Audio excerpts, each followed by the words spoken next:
Hello, everyone, and welcome to the Cop Council. How are we all? Hopefully, all of you are having a fantastic day. If you are, then please do let me know in the comment section down below. And welcome to our final match reaction of the season. What a season it's been. And yeah, it's just sad now that it is ended now for 48 days now, I think it is. So it's a bit sad that, the Reds aren't in action next week or, in a couple of days. But, we'll talk a little bit tonight about the Newcastle game, my thoughts and my opinions. And to be fair, I have some very special guests as well on tonight's show, and I will introduce them right now. So we have Mr. Douglas Horn from the Dugout Football Channel. Doug, how are you doing, my friend?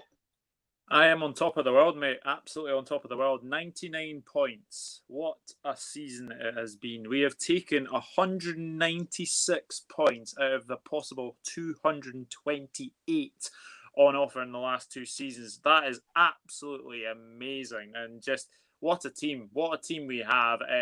No, thank you very much for having me on again. And like me and you, we got the score right. So not a bad way to end the season. It's not bad, to be fair. Off camera, guys, Doug said I didn't get it right, so we'll be digging Doug in this show a little bit, but only joking. But yeah, we also have Mr. Mickey Friars in as well. Mickey, how are you, sir? Fantastic, thank you. Really, really happy that the Premier League's finally over and we're finally going to be champions. It's going to take 12 months of getting used to, and hopefully we redo it again next year, but that's a later thing. But good win today. I'm really happy. Yeah, definitely. And of course, guys, do let us know in the comment section, any of your thoughts, any of your opinions. Who was your man of the match of the game as well? And we will be talking a lot about the game tonight. And we'll be talking a bit more off Liverpool as well, because of course today was the last Premier League weekend, so we will talk about different teams as well in this match preview for you guys as well. But it wasn't a comfortable start. Liverpool, over the last couple of weeks have looked like Liverpool back in 2016, which isn't a good time for Liverpool in a sense. But I'll start off with Mickey. Of course, massive amount of changes for this game. Of course, the likes of Nico Williams coming in, Takumi Minamino coming in, and Divock Origi.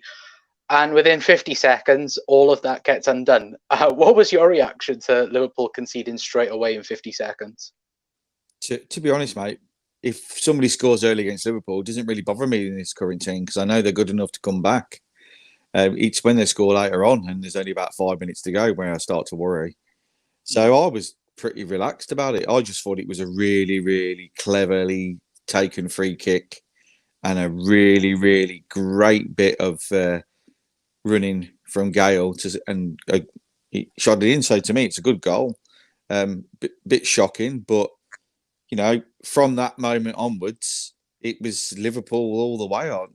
I'm sure Liverpool took over. I think Nico Williams was sort of out of position. I think if Trent had played, I think Gale had been offside. That's the only critique I can come of it. But Nico Williams is playing now because he needs to learn because he's going to be the new backup. Yeah, absolutely. I do agree with that. And Doug, it's Dwight Gale again. He loves scoring against Liverpool. We all remember, sadly, Istanbul. And I think, rival fans just love reminding us about that. But, to be fair, like Mickey said, I'd rather it be in the first 50 seconds than the last 50 seconds. And to be fair as well, Nico Williams does get a bit caught off guard, but I think that's probably, just as an experience that like a top, at the top of the Premier League then in a sense.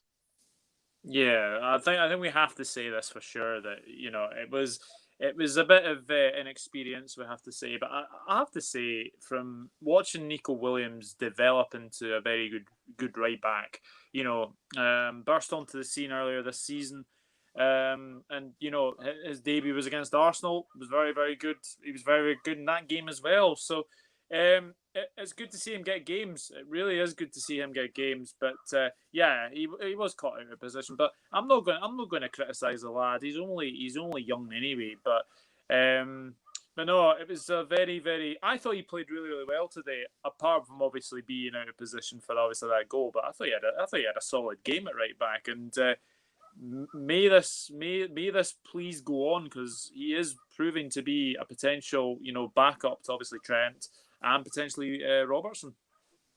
Yeah, definitely. It's interesting, isn't it? I think at the start of the season, all of us would like, James Milner is obviously the cover behind both Trent and Robbo, and now that's changed within 12 months in the fact that Nico Williams now, like you say, is now the backup for probably both, because he has played, of course, left back against Brighton, and of course right back is his favoured position. But I think that overall today, I thought, Nico Williams had another fantastic performance. Sadly, he did go off injured, and hopefully that isn't anything too, bad in a sense, because of course, muscle injuries, they are the worst to get. We know James Milner earlier on in the season getting a lot of muscular injuries, and I know it's different with age and with each person, but muscle injuries are always a bit difficult to recover from as well. But Doug, apart from that though, Liverpool were fantastic today. I thought from conceding that goal, we controlled the game from start to finish in a sense. For you, who was the one player today that just caught your eye in a sense, and and you thought that was very, very good for Liverpool in breaking down Newcastle? Well, the fact you said players, I was going to bring on Naby Keita. I have to say, and I'm going to say this, I think he has been our most improved player since lockdown. I think he's been absolutely magnificent, and if he can continue the way he has been going, I think I said this on another podcast that obviously people will be able to listen to. I actually said that I think two positions in that midfield are now sewn up: Fabinho, Jordan Henderson, and then I think it's a question mark of Gini Van Aldum and Naby Keita. I think we might see them rotated next season, but obviously, Keita wasn't the only one. James Milner, I thought, was absolutely superb today. Calm, cool, and collected on the ball.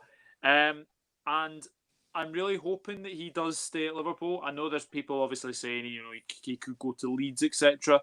But the way he played today just reminded me of James Milner, Mr. Reliable. There's no doubt about it. I actually thought Minamino had a good game. I thought he was. I know, obviously, the service to the front three wasn't too bad today. But I thought Minamino really, really impressed as well.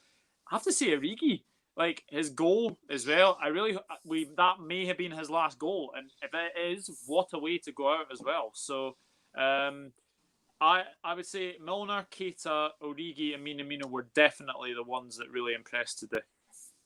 Yeah, definitely. And I think that, I think Naby for sure, and I know Mickey is just smiling his head off when I mention Naby Keita. But to be fair, I agree with that in a sense. I think Naby has been, superb since coming back from lockdown and that. But let me read out a few comments for a second. Chris is in saying, "Hi lads, hope you're well." Hopefully you're well, Chris. Seamus Moore's in as well. Hopefully you're well, Seamus. Chris also says as well, "What a remarkable treble winning season. 99 points, Premier League winners, Super Cup winners, and world champions. I'm emotionally proud of this team." Yeah, I think we can all say that in a sense, getting that treble, it's just a superb thing. And I love the fact, if any of you guys go on to our Twitter page on the Cop Council, and you look at our headline, I just love the photo of the 4 trophies, the European Cup, the Premier League, the World Cup, and, the World Club Cup and the Super Cup as well, all at Anfield as well. I very much like that. But Seamus says, well, Minamino is showing why we signed him. Looking forward to next season already. Absolutely, mate. And yeah. Mickey, I know that Doug's already mentioned Minamino as well, but I thought today there were a few times that he did look a bit rusty, and you could see, like, he isn't starting as much as, we'd like him to. I think I said on Doug's channel that I'd like to see Takumi a lot more next season. And do you think in this game he showed, what he can do, even though he did, not score a goal, but, just the quality he showed on the ball today? I was quite impressed with the front three that came in. I thought they all looked dangerous. Origi getting his goal. You got to remember he scored the first goal of the season, and he scored one of the last goals of the season for us. So we've got to be thankful for him. You know, he scored some important goals. He has a habit of scoring against Newcastle as well, if you look back. So, Yeah. I thought all three of them, they weren't as fast and they weren't as sharp as the front three because you could see the difference when they came on. But they looked like a nice little front three to come out. I was really impressed with Chamberlain, and I thought he did well. You know, for the first goal, the cross. So we got an assist. I'm not quite sure where Minamino's best position is. I'd like to see him in midfield, the attacking midfielder behind the front three, and give that a try, and keep swapping with Firmino every now and then into that hole, try and make some space. But he did. He looked a lot better than he has done in the Liverpool shirt before. Yeah. And he showed some glimpses. He was unlucky not to score. It was a good shot. But I just think you got to give him time. He's come from the Austrian league, which, you know, notoriously isn't really a high caliber league, is it? So it does take a while to jump in. And it's not like he's gone to a similar league like the French league or the German league. He's gone to like the Premier League where it's a bit more physical. I think given time and a good pre-season and a good 3 or 4 months into the season, we'll probably see the best of him come December, January. And for £7.5 million, you can't go wrong. If he scores 10 goals, what a bargain. Yeah. Oh no, I absolutely agree with that in the sense.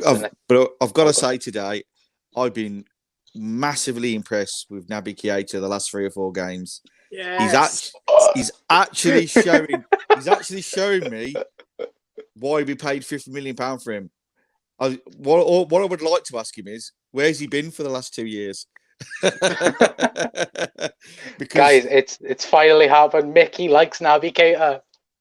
I didn't dislike him. I just said he struggles in the Premier League, but he's proving me wrong. And I did say to you, I hope he proves me wrong. And if he does, I'll be very happy about it. And I've got to admit, the last couple of games, he's been our best player by a mile.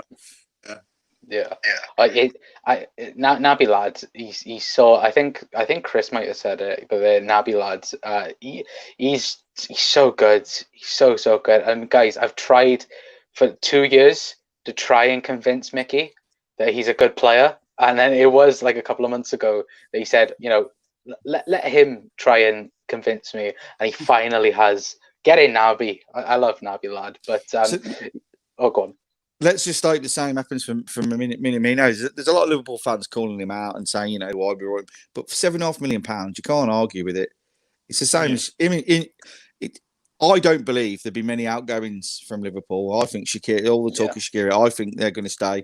Minamino and Shaqiri will be important next season in retaining because Shaqiri's been injured all season. So we've got to look at him. He's like a new player. Then the evolution of the youth team, and you can see what Klopp's doing now, bringing Jones. We do need to buy, but we don't need to buy 4 or 5 players. We just need to buy we need to buy players that can come in and go straight into that first team. Squad players, I think we're fine. Yeah, I agree with that in a sense. Chris says that's the problem I got with Minamino. What is his best position? Yeah, I think that is the real question, to be fair. I personally think, and I wonder, and I'll ask the guys this as well, and guys, please do put your thought to the comments. Jurgen's changed something each year he's been at Liverpool. Like, he changed from a 4-2-3-1 to go to the 4-3-3. Then there were changes with, you know, turning Mane and Salah into inverted wingers. Then, you know, this season, you know, he's gone for a very high line, you know, for Liverpool. I'll ask Doug this. Do you think, you know, Klopp could change systems, you know, and maybe play, Takumi in a 10 and maybe keep Bobby up top? Because I know, you know, we were on about Timo Werner, you know, coming into Liverpool. And, you know, maybe that would be it. Maybe Bobby would come in more deeper and then that would work. Or do you think maybe, you know, we could keep Bobby in the number 9 role and then maybe play Takumi in a number 10 role if Jurgen was to change systems? That's a fair point. That's a fair point. I think looking at it, I think Minamino's probably best position. I think is probably Firmino's position. I think he's looked a bit dangerous when he's been sort of the forward line, but I have to agree. I think the attacking midfielder might be a wee option for Minamino. He played the position I think at Red Bull Salzburg as well. So I think if we look back at that, I think he played attacking midfielder when he played against us at Anfield, and he was absolutely brilliant on the night. There's no denying it. But 7.5 million, the money we spent, it was a no brainer for me. I mean, I think if you remember, Manchester United were prepared to pay 20 million or 30 million quid on him, and they never knew about his release clause. And Liverpool got ahead of that. But obviously, we thank Michael Edwards for that, because obviously, he's a king of transfer. But I think Minamino, for me, I think he would be a good attacking midfielder. But I just think that the way he played today, I don't think the left hand side of the front three really helped him today. I don't think that's his best position. I know he's been played on the right as well. I just think it's maybe time to maybe put Minamino in an attacking midfielder role, and then just keep Bobby up front, or they could switch. But I don't know if they can play in the same team. That would be my only problem with Minamino.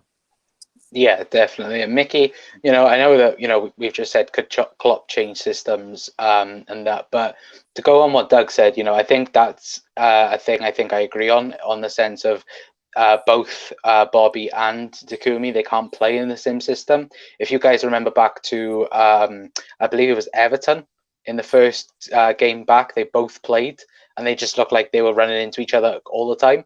And I just wonder whether or not that's maybe a thing that might be a disadvantage with playing, Bobby and Takumi. Is that your same thoughts, Mickey? I think they can play together.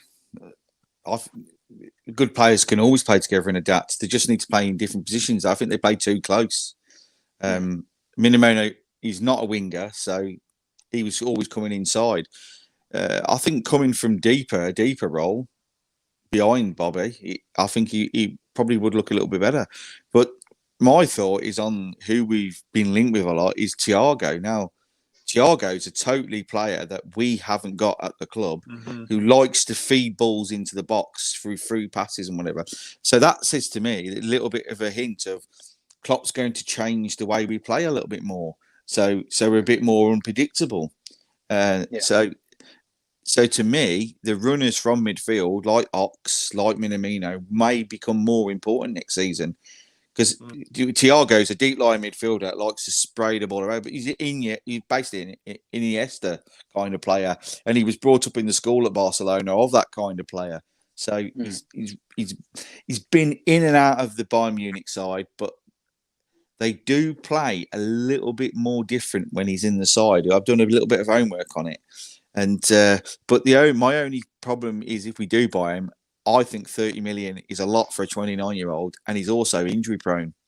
Exactly, I do agree with that, and there is a video coming on that. And Doug, what have you got to say?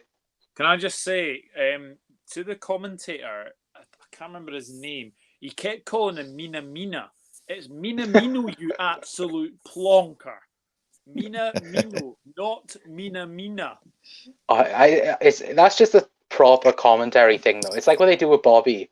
Like Firmino, no, it's Firmino. Like there's no H in it. Like Jeff Stelling on Sky Sports soccer special today called him Manamino. Like, get your bloody name right. Right, it's Takumi Minamino. It is clear and day Minamino, not Manamino, not blooming Mina. What the commentator was like. Get your name right. Well, they're always calling Jesus many names, aren't they? Jesus. His name is Jesus. It's like spelled. Sorry, I went on a wee rant there, but that really pissed me off today. To be fair, it is a thing that is very frustrating. Like, I will say that. To be fair, when a Liverpool's name is mucked up as well. But yeah, guys, let us know as well if that really pissed you off as well, like it did Doug. But wrong comment. Seamus Wall says as well, Minamino looks better coming in from the left. Yeah, he played similar to that to Salzburg, so he would look a bit better. Coming in from the left. Chris says, well, I agree, Seamus, Minamino would be perfect backup for Mane on the left wing. Chris also said as well, if we don't sign Thiago, then try Minamino in a cam, I say. Jesus Christ, I've just read that comment. Doug says, please leave a like, folks. Yep. Do leave a like if you could. That would be massively appreciated. Chris said, I feel Minamino will be more coming off the bench player for me. It works if it's like another Divock Origi, that would be kind of nice. And then Chris says, John Barnes, Mini Moto. I think like if he's got to go with his porn collection behind him as well. That's what I was literally just about to say. John Barnes has been a legend over lockdown. He just has. Absolutely fantastic. But moving on, keeping it on to the game then, and a bit of news that I thought was very interesting today was that Virgil van Dijk is the first Liverpool player since the mid-80s to play to start every single Premier League game for 2 consecutive seasons, which I thought is a very, very good thing, especially with the physicality of football today and things like this. But Mickey, Virgil van Dijk, he's just beautiful. He's a beautiful Dutch person. Well, yeah, not going into that kind of thing. But to be honest, we have been quite lucky because City lost Company and then they lost Laporte to injury, and I'm 100% certain that cost them not all their points, but that cost them a few more games than they would have liked. Laporte hasn't come back and looked like the player he was before, but it'll be different next season. He's just getting his feet on the ground. It took Ox a while to get back up and running after knee ligament injuries. So we've been quite lucky, really, for him to be fully fit. And as you can see today with Nico Williams playing in the Klopp side, you do put your body through the mire. There's a lot of fit players that we've had to release because they're just not fitting up, like Lallana. Great player, but he just hasn't got the body to play in the Klopp side. And if he got the body, I think he'd sign another contract. He'd be brilliant, but he just can't hold up to how it goes. So that's a hats off to VVD, really, for being as fit as he is. But yeah, I don't want us to really rely on him, and I'm a bit worried that we're losing Dejan Lovren and not really going to, if we're not going to replace him. And to replace Dejan Lovren, you're talking £30 million. Yeah, well, it's like I think that I said it on the video that I did on Dejan Lovren. I think probably if you're going to go and sign someone like Ben White, that's easily 30 million, 35 million at least. But you'll get double back. He's worth it. He's young.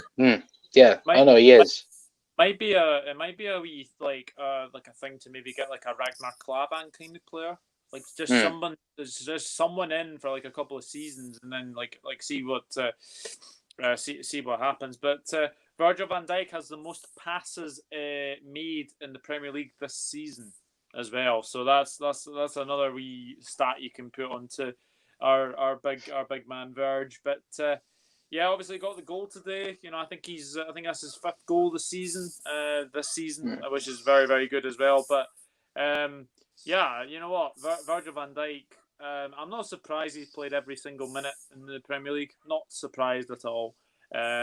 Just calm, cool, and collected on the ball, and best defender in the world. There's no denying that. Yeah, absolutely. The other thing as well that I think it's a bit sad today is that Mo Salah didn't get his 20th league goal. That was a bit of a crying shame, to be fair. But to be fair to him, he did hit the post, and that was, straight away, to be fair, when he come on. But, I know that people are going on about PFA Player of the Year and things like this. And I know, you've got the Manchester, fans saying that it should be De Bruyne and things like this. But for me, it should be a Liverpool player. Yes. And I think it should go towards one man. I'll ask. I know we're not really, talking about the game here, but I'll ask Mickey this.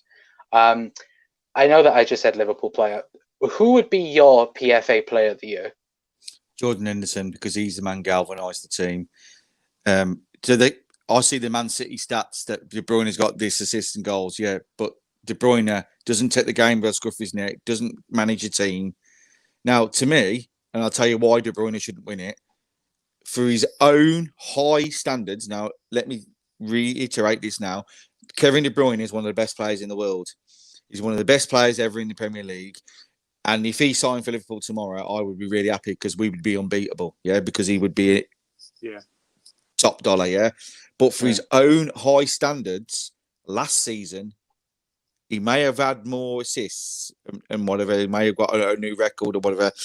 I think he's been poor to his own standards. Now, that's high.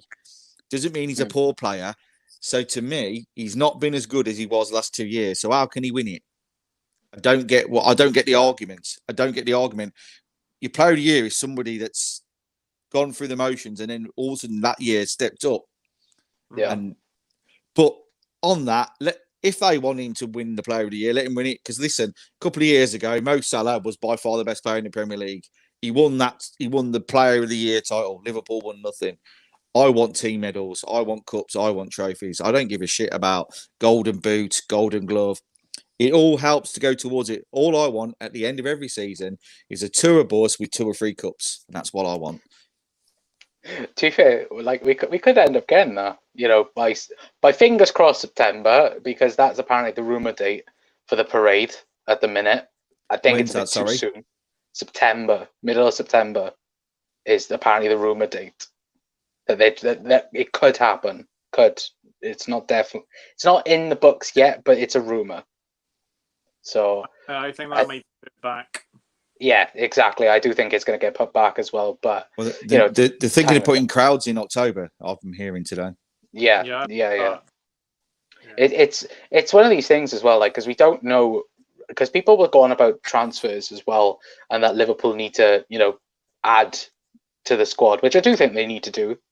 But again, we don't know realistically when money is going to start coming back into the club. And I know Liverpool are, they got billionaire owners, simple as. But, it's just about that and things like that. But we won't talk about that, to be fair. Chris said as well, Salah this season, 19 goals, 10 assists, not bad for a one-season wonder.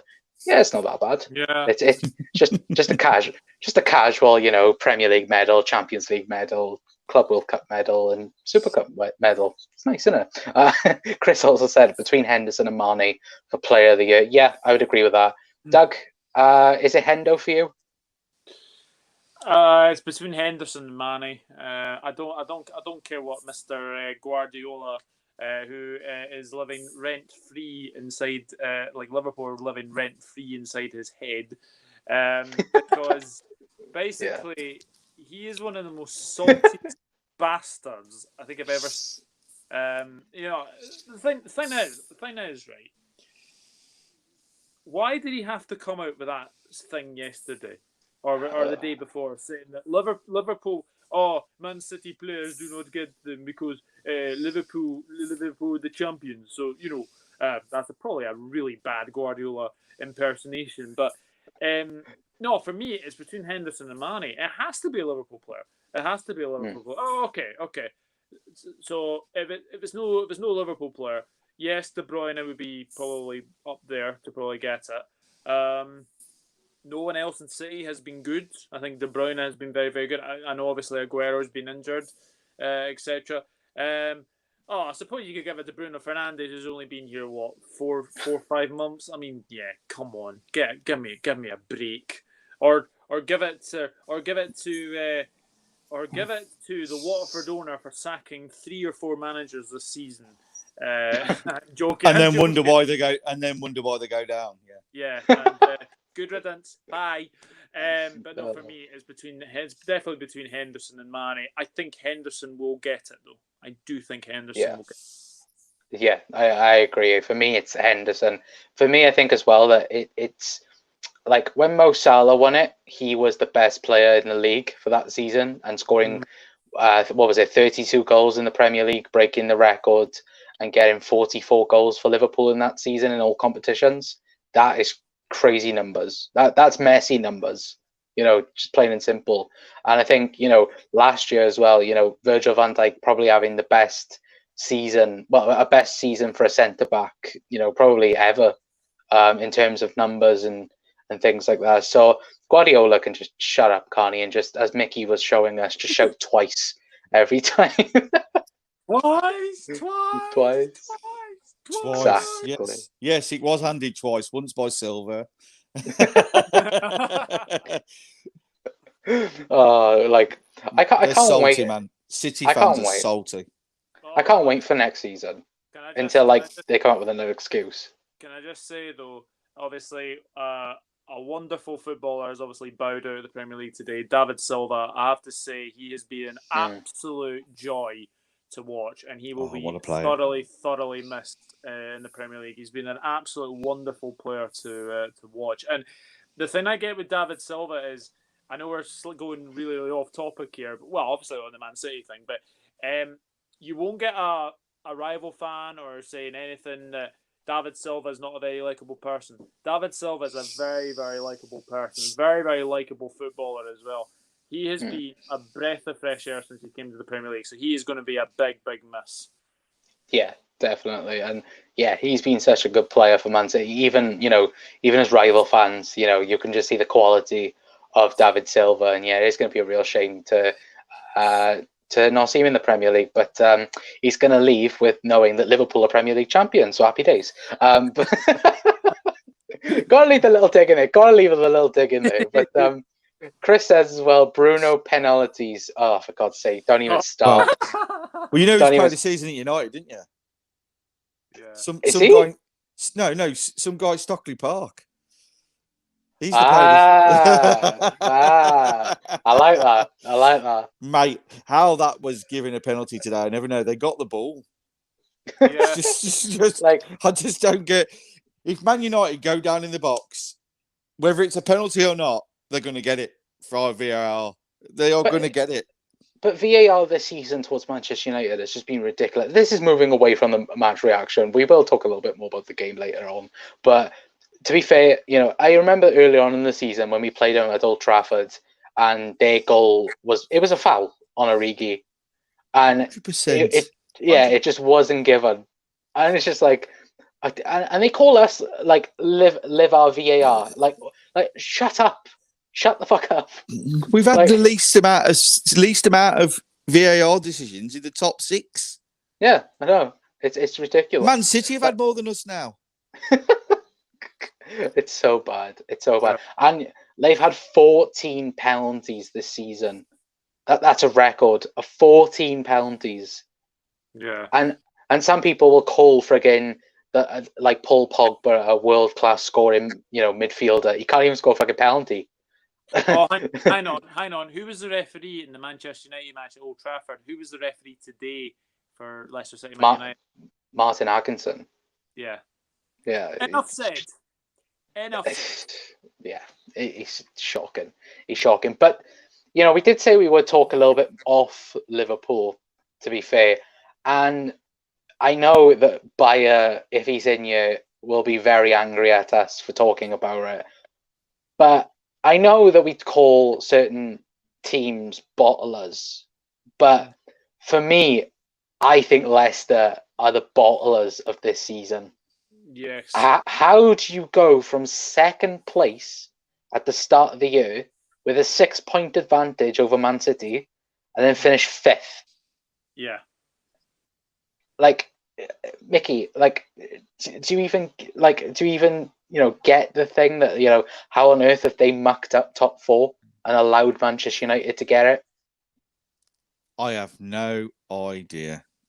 If they had a 15-point gap, I know United went on that run, and to be honest, I've been very lucky with VAR. And there's a few dodgy ones in here, like the Villa one.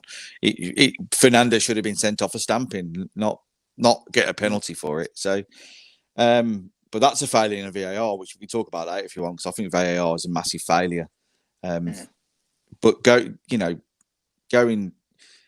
back onto it is, I just don't know what happened to Leicester. They've collapsed. Now, 6 months ago, they were saying, well, you want to buy this player off us, he's 90 million. You want to buy this player off us, he's 80 million. Surely they cannot say that now. They've completely and utterly collapsed. The players look average again, like they did before.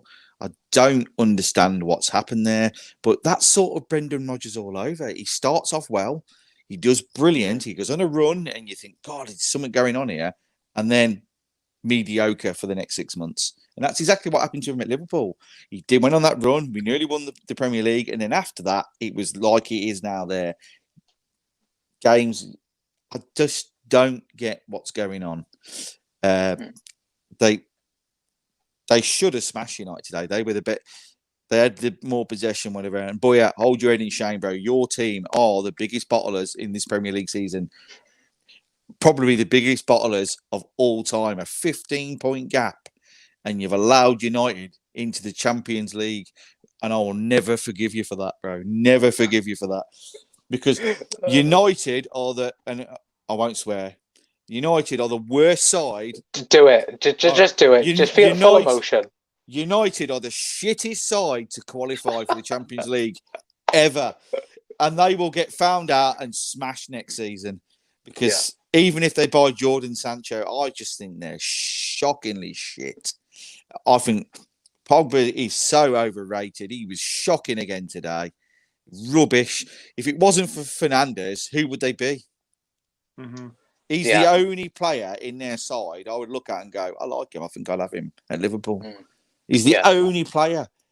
I will say that, like, Bruno Fernandes, he is a baller. Like, he is a baller. Yeah. Like, I'll happily admit that for sure. But Seamus says, but I actually feel sorry for Leicester. I don't feel sorry for them because they've thrown it away themselves. And it's like Chris has said by you, like, it's Brendan Rodgers. When things don't go well, he's clueless, which he is.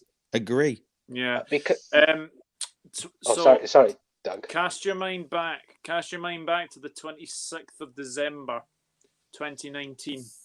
Liverpool just beat Leicester City 4-0.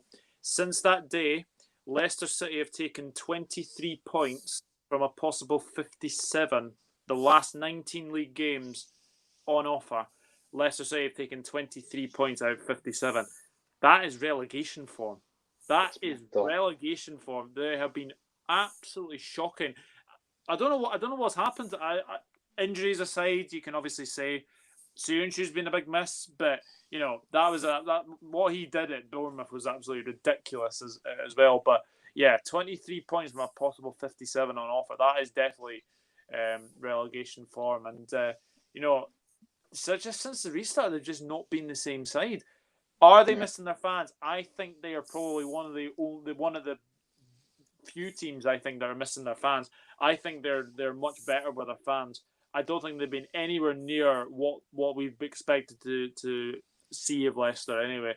And bloody hell, get rid of Kasper Schmeichel. Jesus Christ, he is absolutely awful.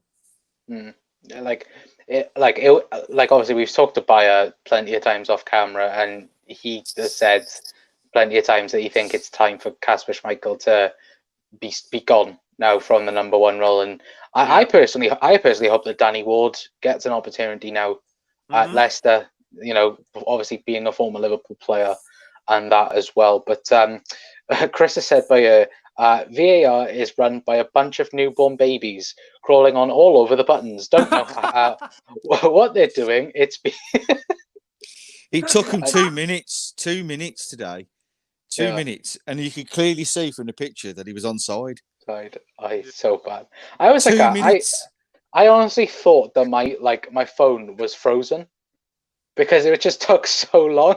Yeah, I actually thought my TV had frozen as well. Like you just didn't know what happened. Chris has made a very good point as well. The Firmino goal against Manchester United at Anfield that was disallowed should never have been disallowed. It was never a foul on David De Gea then, and it still isn't. It still isn't. Yeah. That was a goal. That was definitely a goal. So, honestly, VAR has been just a disaster, and I do not give a monkey's if people come at us and say Liverpool. It's more like Varchester United. Yeah. Like, because the thing is, I think VAR for a big a big bunch of the season has done well, but I think it has done well-ish. But some of the things have just been stupid, and it's like I think it's the armpit rule, like that is just so stupid. And your big toe as well, your bloody big toe, John Lundstrom should know all about that. Do you know what? I'd say get rid of it, because I like when the goals go in. I like to celebrate. There's nothing worse celebrating a goal and having disallowed for something stupid. Well, it needs to go. It isn't working. It needs to go. It hasn't come in. They're in England for some reason. They're afraid to overrule the refs unless it's for Manchester United, and then they do. So it's like, yeah. I honestly. I don't think it's a conspiracy. I think it's real. I think they've gave Man United a few points because I think they wanted them in the Champions League. I think the problem with VAR is they don't use the monitor at the side of the pitch more. I think if they used that, yes, we've seen it a few times this season. Obviously, I think Kevin Friend used it for Norwich City against Burnley last Saturday when it was Emi Buendia getting a red card as well, and that I will applaud. And I think Michael Oliver did the same in Crystal Palace Arsenal when he went to send off Aubameyang, because I think Aubameyang got a yellow card, and obviously that was upgraded to a red. So that's the good thing that they use the monitor, but they don't use it enough. So I wonder whether that monitor at the side of the pitch will probably be used more often next season, because I'll say this now: VAR is here to stay. It isn't going to go away. I'll tell you this now: it won't. It'll probably be used less next season, because it's does it have to check every goal? Let's be honest. Does it have to check every goal? I think the thing I'm annoyed at is if it's blatantly offside, give it. But if it's like, what is it, 1 millimeter, like from the person, like come on, like no one's gaining an advantage from 1 millimeter. Like that's shocking. But yeah, guys, let us know your thoughts in the comments. Anyway, Seamus as well. Sad to see Bournemouth go down as well. Of course, Aston Villa staying up. I did say Villa would stay up. I did say Villa would stay up. Doug's gonna check now to see if I said that somewhere, like he did earlier on. No, I can actually check my predictions, and I'm pretty sure I said Aston Villa to finish 16th or 17th. Probably. But, no, Bournemouth, really sad to see them go. Thank you for beating Everton, though. And Mr. T-Rex has made another mistake. Oh, remember what he said? Oh, I will never make the same mistakes as Alisson. Oh dear. Yeah. No. Oh, because he's not good enough to make them mistakes. That's why. I actually think now England really need a good, long, hard look at themselves and think Jordan Pickford gets to, Well, that can be another question as well. Like I know that, I think that the majority of Liverpool players will be in Euros 20, like England's Euro 2020 squad. Like I think that's a pretty much guarantee. But like, would we all say Nick Pope for England goalkeeper? Him and Henderson, but Pope's slightly better than Henderson, I think. It's definitely between him and Henderson. There's no denying it. I think if I was England, I would probably say Nick Pope, just because of obviously him performing this season. I think he's been absolutely fantastic. Yes, obviously, Ederson got the Golden Glove, etc. But Nick Pope has been very, very good. The only thing is, I think his distribution needs to be a little bit better, but he's very good saving with his feet, and he's a great shot stopper as well. So I think England wouldn't do any harm in getting rid of Mr. T-Rex and putting Pope in goal for sure. You laughing at the fact that I called him Mr. T-Rex? Yeah, I did. To be fair though, as well, the other question I want to ask, and I'll ask Mickey this: Chelsea today, they dropped Kepa for what's his name, Caballero, or Willie Mr. Baldy. Caballero. Yeah, Models exactly. himself on me. Look, But yeah, like and like we talked about, T-Rex as well, making another mistake. Could we see the likes of Everton and Chelsea, replacing their goalkeepers to improve next season? Because I can't see Carlo Ancelotti keeping Pickford there for next season. Surely not. I think Pickford's sound and will be okay at Everton. I think they will keep him because at the moment he's England's number one. They're not going to drop him. I don't think Ancelotti's as brave as Guardiola.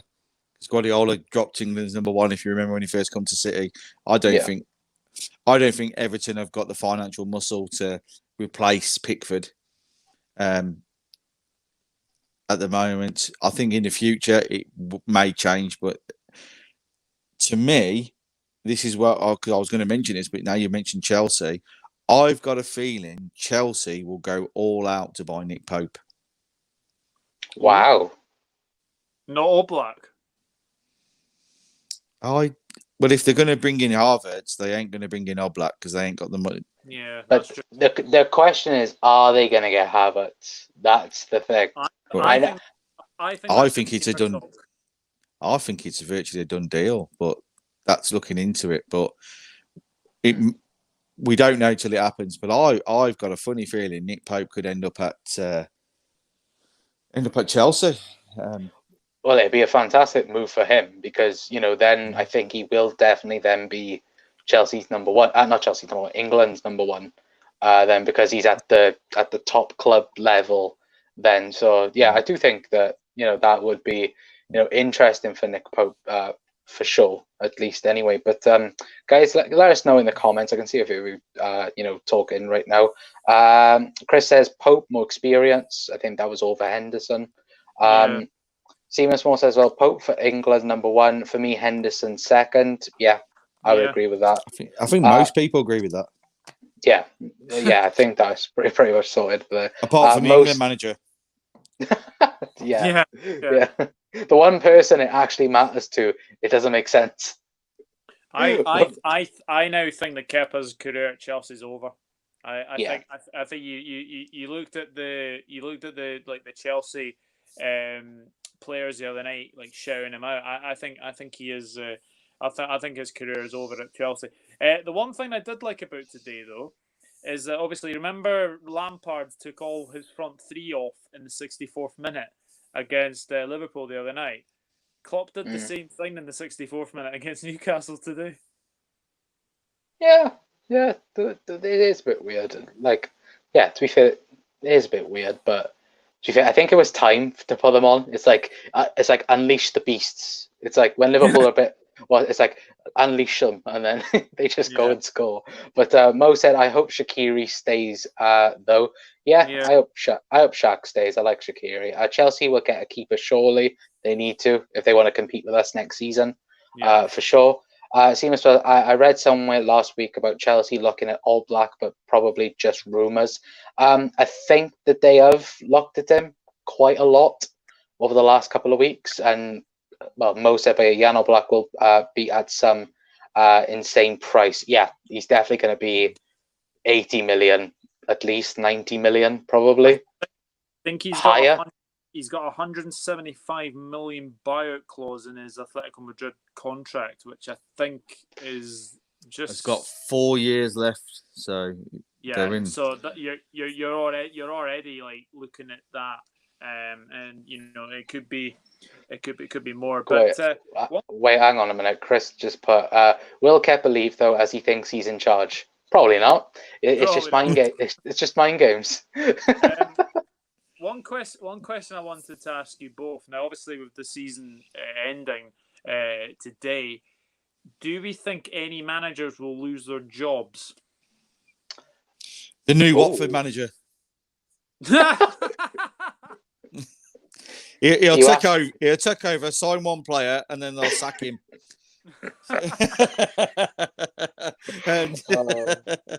Jesus. No, joke's over.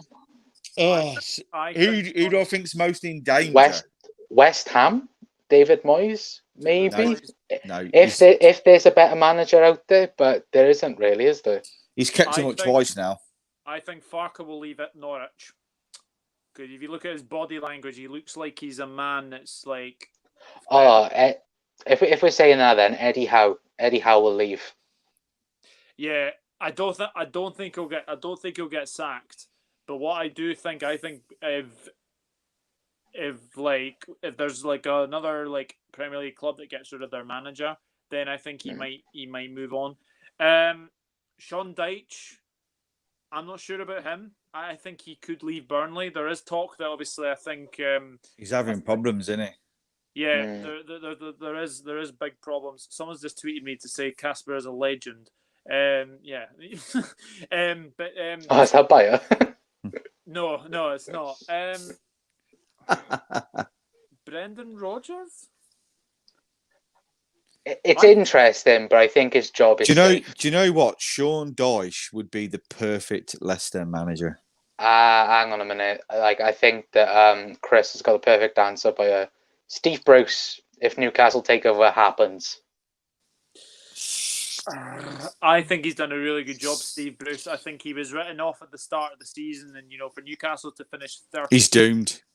I do think if the Newcastle takeover does happen, and I think they will get a big name, but it'd be really harsh on Steve Bruce, who I think has done a fantastic job for Newcastle this season. Chris Wilder's safe. Let's look at the top six.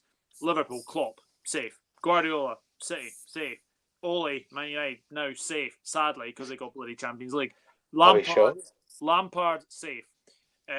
Brendan Rodgers, I think he's at risk. I think he is at risk. Nuno Espirito Santo, Jose Mourinho, I think he's safe. Nuno Espirito Santo, safe. Mikel Arteta, safe. I think you're looking down the league now. Roy Hodgson is another one for me. He's gone. I think he's gone. Yeah, we were having this conversation the other night, Doug, weren't we, about Roy Hodgson could retire and that. Well, imagine now if Palace, it comes out in the next couple of days that he's gone, and then Eddie Howe could leave Bournemouth and join Palace. I think that would be a really good move. Or if Sean Dyche leaves Burnley, you could probably see him going to Palace. It's interesting as well, and I think Tottenham as well. I know we've said Mourinho is staying, but I think if he signs a lot of players, next season, and then doesn't get the results, straight away, I think he could be going. Yeah, possible. I know, like they'd have to cough out the cash, to get him out of the contract, but if you're going to sack Pochettino for getting you to a Champions League final, and I know the aftermath was very, very bad, but to sack him, I think, was a crying shame for Tottenham, at least, because he needed the investment and it just wasn't given to him. As like Klopp, in a sense, the players that he wanted, they were given to him. Yeah. So Seamus, he's the next Newcastle manager, in my opinion. Seamus has said Eddie Howe deserves to manage a Premier League team, and I absolutely agree with that. Absolutely agree. Yeah, I would agree with that, to be fair. To be fair, hold on a minute, Doug. Nobody said as well that, hey lads, we should go for after Sarr and Lewis. I agree with the Lewis part. I don't agree with Sarr. I think he'll be too expensive for what we got already. So, pardon? He's Mane's mate. So he is Mane's mate, but I reckon, Jamal Lewis, I'm all over that. I think he's a fantastic left back, and I think Norwich will lose most of their players. I think Bournemouth will lose most of their players as well. But there's no one really I would sign from Bournemouth either. So the left back, young left back at Bournemouth. Yeah, I reckon he'll be our number one choice. It's interesting now to see where we pick off, because of course we've picked off relegated teams before and it's worked well for what we needed. So it will be interesting to see what Liverpool actually, do as well. But Nerdboy says, well, Leicester way overperformed this year, but bottled it due to injuries. Like we said earlier on, mate, we have we've technically classed now Leicester as the biggest bottlers in Premier League history because, we've already talked about it. So, just rewind the video back about, 10 minutes, 15 minutes. And yeah, we were talking quite a lot about Leicester a couple of minutes ago as well. But people mentioning Roy Hodgson, Chris going, Crystal Palace needs to move on from Hodgson, go for someone younger. Yeah, probably like Eddie Howe. Or Palace go for Howe. Yeah, I think that's pretty good possible as well. Yeah. He hasn't got to move far either, has he, Eddie Howe? Because it's not that far from Bournemouth anyway, is it, Palace? No, that's true. Seamus as well. Watford signed Sarr for 30 million. With them relegated, they could take less for him. I think if it was for about 25, maybe 20 million, then I think we'd be all over it. I think realistically, Klopp would, you look at everyone that, Jurgen Klopp has signed, there's been a profit in it at the end of it. So I think, that is mainly the reason why, Klopp goes for the players he does go for as well. And Nerdboy says as well, Howe is overrated, to be honest. Do we agree with that comment, lads? What? How is overrated?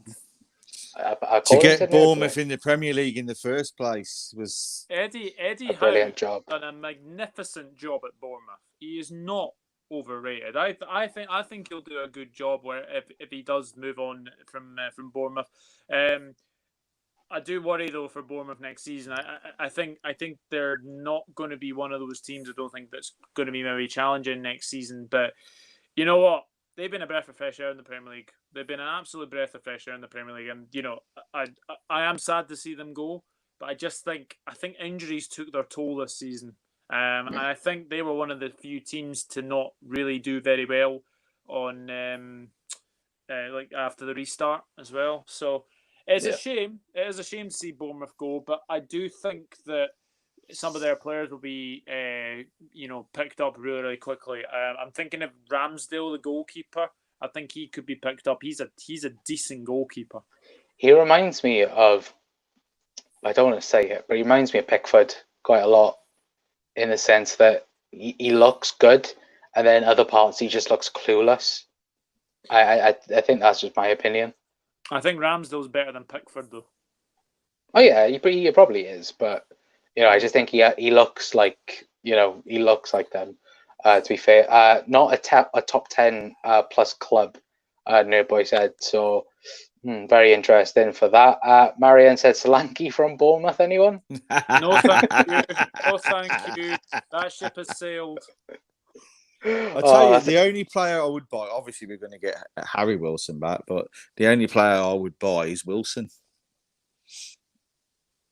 Or Wilson. Callum Wilson. Yeah. Callum Wilson. I think Callum Wilson would be a good backup for us. Maybe. I think he's been heavily linked to Man United.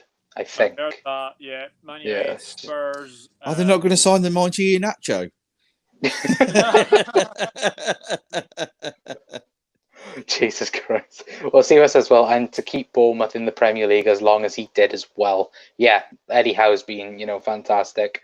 I think, to be fair, I think that comment was a bit of an iffy one, a bit of a displeaser then. I think we can say that he has done a phenomenal job at Bournemouth, because when we think about it, for a stadium to be only, what is it, just above 4,000, for Premier League. 11,000. Is it 11,000? Why did I think it was 4,000? Don't know why I thought that. You're thinking about Wimbledon there, bro. Probably. I am probably thinking of Wimbledon. But yeah, no, but you know what I mean. The size of the club, he's done an absolutely fantastic job, in my opinion as well. But well, for the last comment then of the night, because we're going for an hour, it's been a very long one. But Nerdboy says David Brooks is class. David Brooks does look class, but I think. Pardon? Lewis Cook as well. I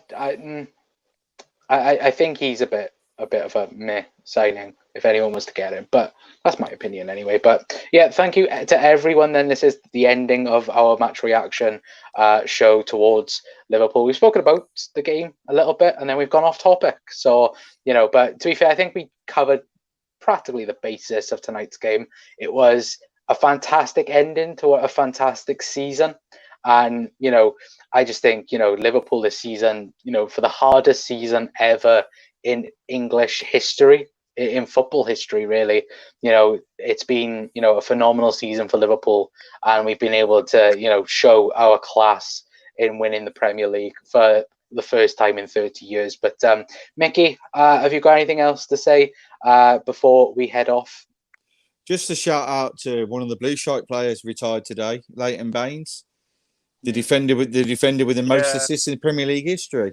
So, which is soon to be broken by Trent before he's 24. So,